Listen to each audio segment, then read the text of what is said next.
All right, we're back. This is page 103 of math analysis. We're getting more formulas. We just did the product to sum formulas, and now we're going to kind of reverse them and go sum to product, which seems like you're taking an easier thing and making it harder. But let's see if we can do it. So the premise is largely the same. We're trying to basically reverse what we did. So to start with, we got to do if x. So this is like the kind of the step that you wouldn't think of on your own. X is going to be a plus b, y is going to be a minus b. We're going to solve that for a in terms of x and y, and then b in terms of x and y, and then do these. So let's see if we can do that. So x is equal to a plus b, and y is equal to a minus b.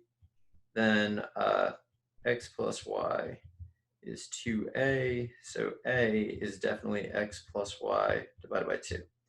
And then I could go back and just subtract them. So a plus b, y is a minus b. So I'm going to subtract and get x minus y is 2b. So b is x minus y divided by 2. All right, now once we have these things, I'm going to do a substitution, and then I'm going to do whatever it says to do, and then you'll kind of see how it works out. So, well, hopefully. So here, really, I'm saying since x is a plus b and y is a minus b, I want to, so if I expand these, I will get, we already did this. If we add them, we know that we're going to get 2 sine a cosine b. So I'm going to do that. And if you're not sure why, either go back and pause the video again or go watch the previous video. So this is going to be 2 sine a, wait, what do I get? Sine a, yeah, sine a cosine b, right. In my mind, I was like, isn't that just sine of 2a? But there's an a and a b, so like, come on. Get your stuff together, man. All right, so then here, we know that a plus, so it's like a weird thing, right? Like we're kind of like going in weird circles here, but this allowed me to get this, and then a plus b was equal to x, and a minus b was equal to y. So like, did I really need to do that? I guess I did. It's 2 sine. Now we said, because we solved our system over here, that, let's do some highlighting. A is actually x plus y over 2, and b is actually x minus y over 2. So this will be sine of x plus y over 2 and cosine of x minus y over 2. So like, can I think of a scenario where I'd use this? I don't think I can. I mean, I'm sure there are applications, like there have to be, but I don't offhand know them. But like, there's gotta be. How could there not be? So what if we subtracted them? So let me just go up and look. So if I had subtracted here instead of adding, like change this to subtraction, I would get this minus this, and then these would have canceled out, and I would have ended up with 2 cosine a sine b. 2 cosine a sine b. Yeah, so I'm gonna borrow that. So I'd get 2 cosine a sine b. I'm trying to like show not a lot of work. So this is gonna be the sine of a plus b minus the sine of a minus b gives me 2 cosine a sine b. Is this not gonna give me basically the exact same thing? And when it does, why? No, I mean, I guess it's different because of the cosine and the sine. All right, it's fine.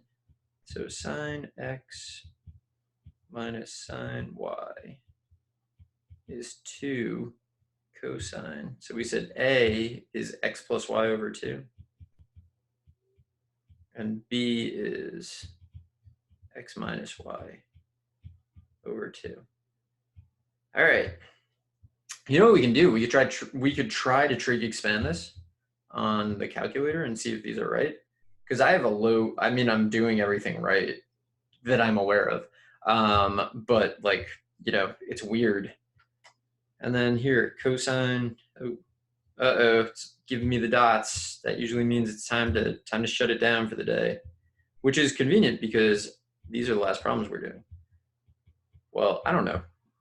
For all I know, you're watching these like all in a row. I don't know. All right, cosine A plus B plus cosine A minus B. I'm going to go up to the work that I did previously where I added the two formulas, and you got 2 cosine cosine.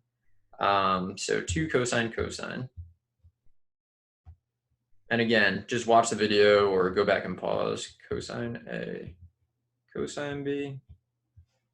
So the cosine of x plus the cosine of y is equal to 2 the cosine of x plus y, whoops, over 2, and the cosine of x minus y over 2. Borrowing a lot of work from the previous problems, but you know, I mean, if you're doing it on paper, you have it right in front of you, and so that's not as weird as what I'm doing. I have to like scroll up and down to find all these things.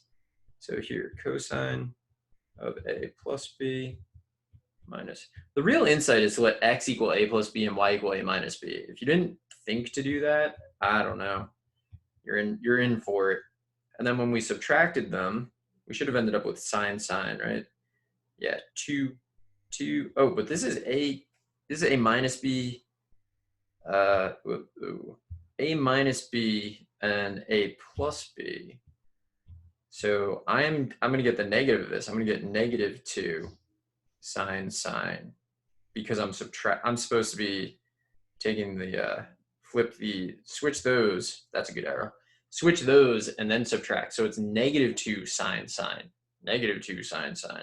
We'll see. I bet there's something we can do with that. We'll see.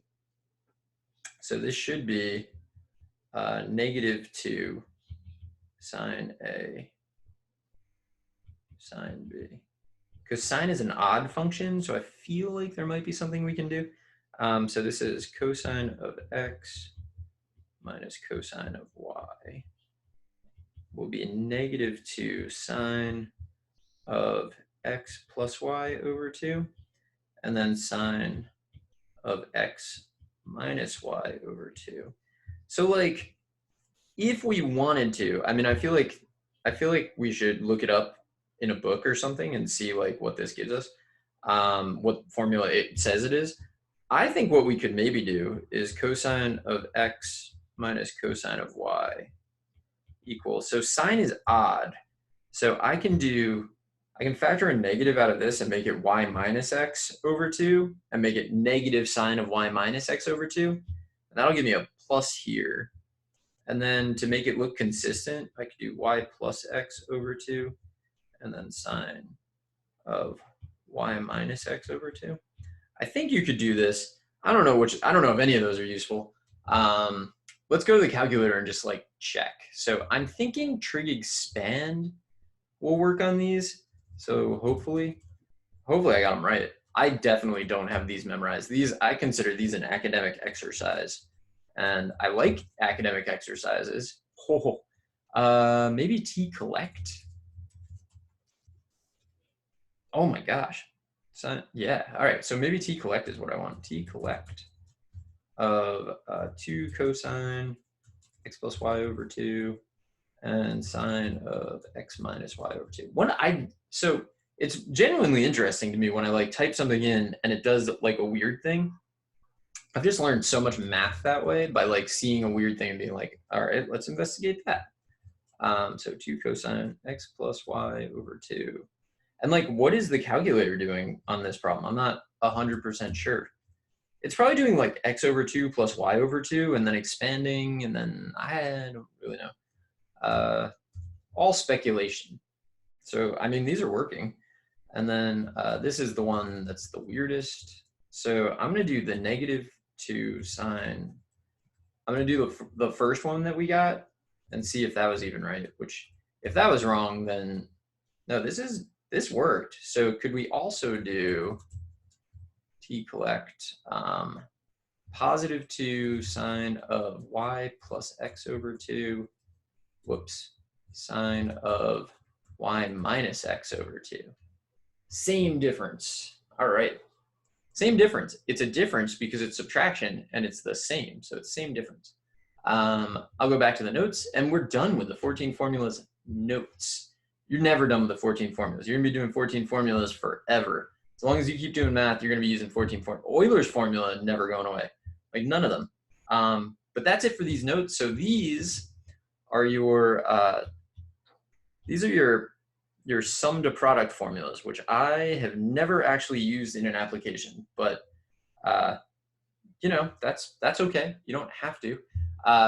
So anyway, I will see you in the next video when we are starting the next notes, and I don't even know what they're on. So it'll be exciting for all of us. See you there.